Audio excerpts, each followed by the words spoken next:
আসসালামু আলাইকুম। আমি একটি কবিতা বলতে চাই। কবিতাটির নাম হলো দেশের মাটি। কবি চিন্ময় ব্যানার্জি। ভারত আমার দেশ, রূপের নাইকো শেষ। জন্ম নিয়ে এই মাটিতে কাটাই মোরা বেশ।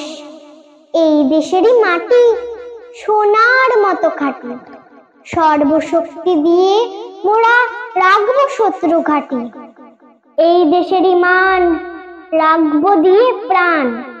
হয় না যেন কবু তাহার অসম্মান।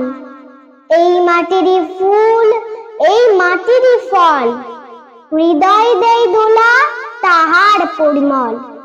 সুর তুলসী রবি এই মাটিরই কবি। কাব্য গাথা গায়ে পরিচয়ের ছবি। জন্মেছি এই দেশে, মিশবো মৃত্যু শেষে। তাহার ধূলিকণায় মাটিরে ভালোবেসে। ধন্যবাদ।